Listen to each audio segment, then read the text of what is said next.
Good morning, everybody. We are live here from the birdhouse and we are making our way through the month of January. So, I do have a little bit of an update here for you guys today. As always, we love to know who is on. You can say hi in the comments. If you have any questions, you can throw those in there too. And we love to know what kind of things you are seeing. So, it won't be a huge update today. I've been a little under the weather. Um, so I don't want to talk too much, but let's get started. So definitely let us know what kind of things you're seeing. We talked earlier in the month about this winter birding challenge that is still going on, and it runs through March 21st. It's pretty fun. It is being run through the Buffalo Audubon Society, and it does cost $20 or $25 to join, depending on if you're a member or not. And all you need to do to join is just scan that QR code right there, and that will get you all started. So I joined it a couple weeks ago. I haven't done all too much in the last week or so, but I've got a list of different things I want to go see. It's pretty fun. This is the area that encompasses the whole winter birding challenge. So you can see it's all Western New York. So it's really fun. And it does have 40 different challenges, and they range from seeing specific species, say specific finches, or a specific bird like a snowy owl, or just raking up the number of species you're seeing in total. So there's a whole bunch of different fun stuff that is part of this challenge. So if you're looking to get out in the winter, can't recommend this highly enough. It's a good excuse to get out there. So, in general, talking about the types of birds out there right now is a great time to go looking for ducks. You can find big rafts of ducks out any place where there's a nice big body of unfrozen water. So, lots of different duck species out there right now. You can kind of scan eBird to see what's been in your area, or you can see what people have seen recently. So many different ducks out there, lots of different gulls, things to look out for here as far as the Rochester area goes, or upstate New York, Western New York, and possibly where you are too, are going to be winter residents like the long-tailed duck.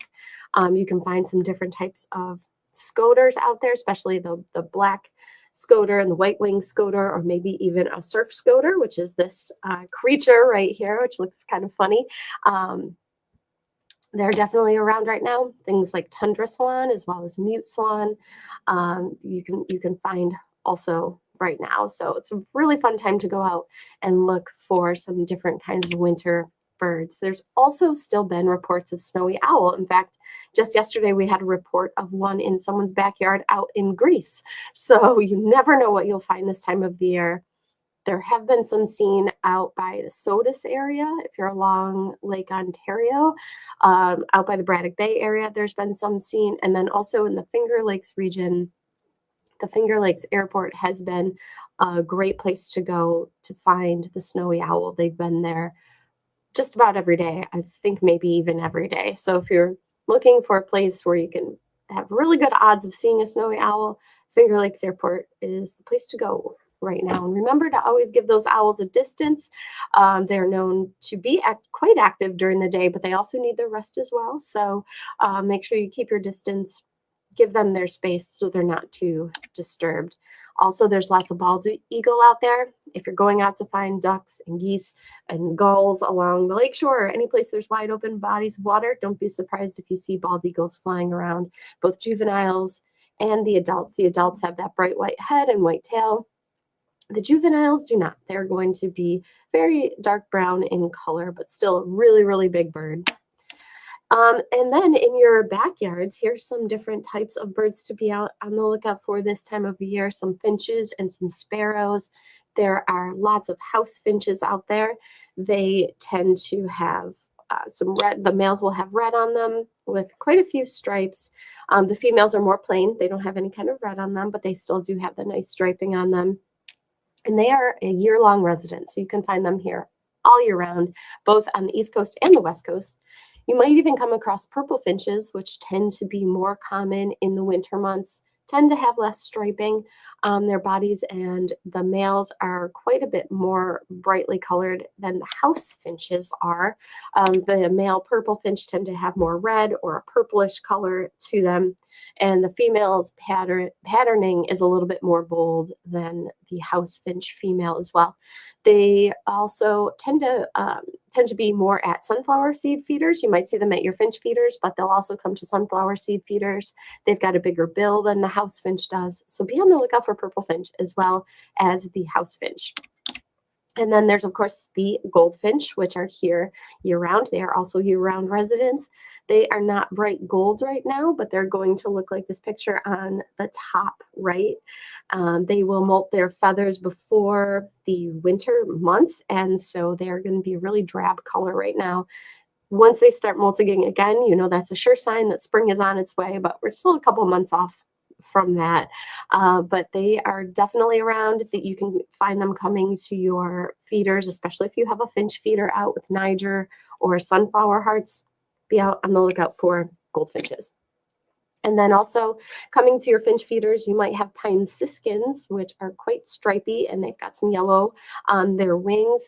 They have a very sharp bill, and they are more common here in the winter, at least especially coming to feeders, than they are in the spring and summer. So now is a good time to make sure your finch feeders are out, they're full, and you might just happen upon a bird like the pine siskin that you haven't seen before in your backyard.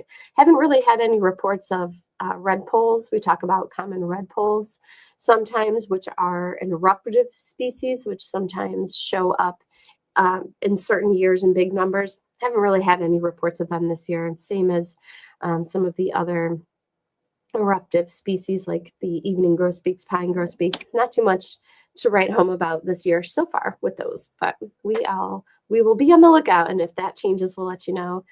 And then sparrows. As far as some different sparrows you can find in your yard, some of these are year-round residents. Some of them are more common now in the winter. House sparrows are going to be your most common backyard bird, most likely for most of you, if your yard is anything like mine. This is the bird I see most often. I had quite a few out there this morning as I was leaving today to come in. The males are on the bottom here. This is the picture of the males, kind of got a black mask over his eyes. The female doesn't have as much of a bold pattern to her, but she has some different kind of mixes of browns. You might see them checking out your birdhouses to look for a place to raise their young come springtime. But these are definitely a common sparrow you can find here in your backyard. And then as far as winter sparrows go, keep an eye out for the American tree sparrow, which is a winter resident for us. Not your most common backyard bird coming to bird feeders, but they will sometimes feed underneath bird feeders, or if you've got trees or bushes or shrubs, you might see them around there. If you go to men in ponds and do the thing where you feed birds out of the palm of your hands, don't be surprised if you see American tree sparrows hopping around on the ground, cleaning up any kind of seeds that are left afterwards. I've seen them there quite often, same as juncos.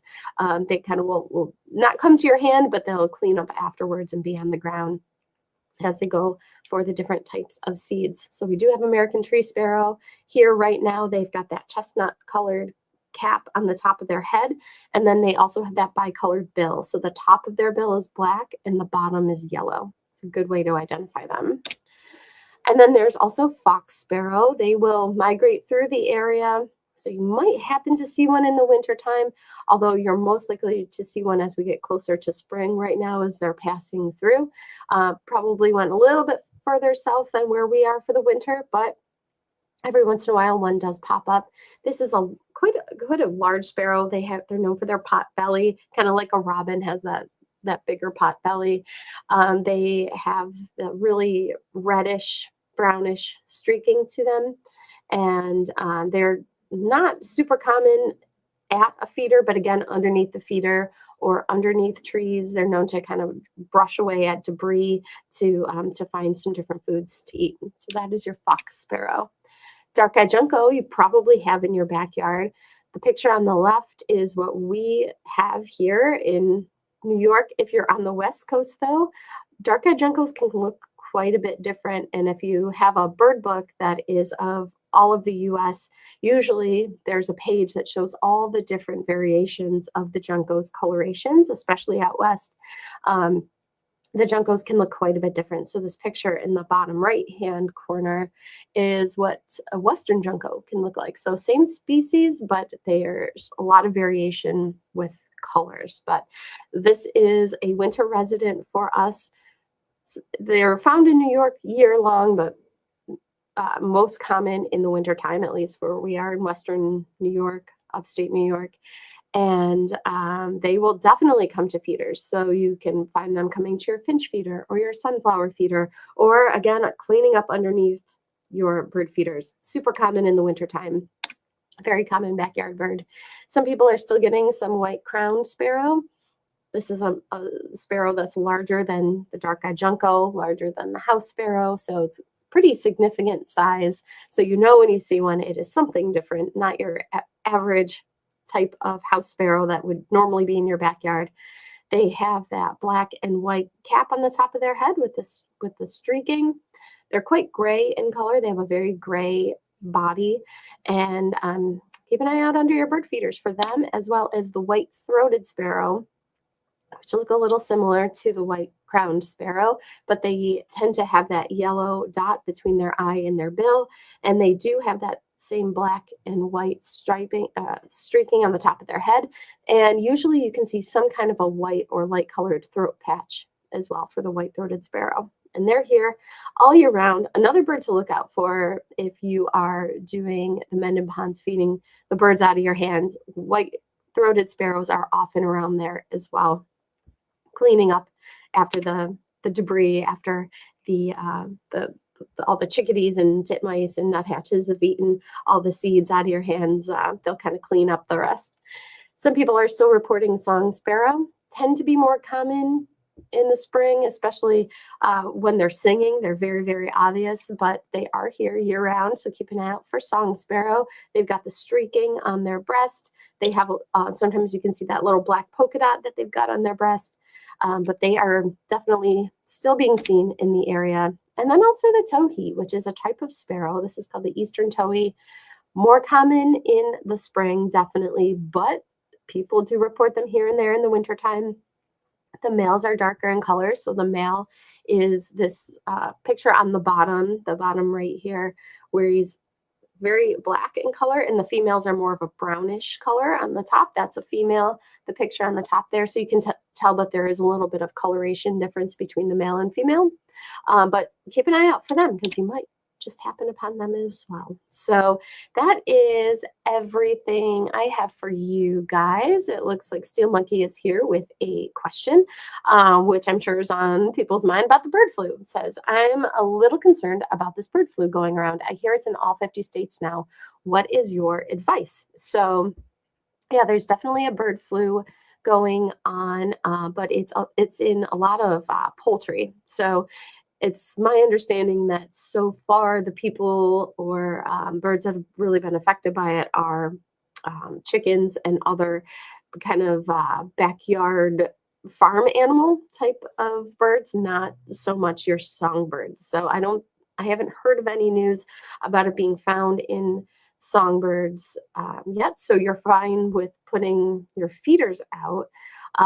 But if you do have any kind of backyard chickens, or if you've got neighbors with backyard chickens, you might want to take your feeders down. Couldn't hurt, just to let the birds disperse a little bit. But it is my understanding with all the reading I've done that it's really just an issue with farms and not backyard feeding stations or anything like that. Birds of prey and waterfowl tend to be susceptible for some types of bird flu. So sometimes we hear reports of birds of prey getting bird flu, but I haven't heard of any locally. So I'll take a look at that too and give you guys an update about that on Tuesday on our next broadcast. But yeah, as far as I have heard, and this is usually the case with bird flu too, at least the ones that have been around recently, is that it's really not affecting the small songbirds. Thankfully, it's more of the farmed animals. So I'll keep an eye on that, and we'll give you an update on that Tuesday with the next broadcast, just to make sure that nothing has changed. And well, that's everything I have for you guys today. So thank you for tuning in. We'll be back, like I said, on Tuesday with another broadcast. And until then, have a great weekend and we'll talk to you soon. Bye bye.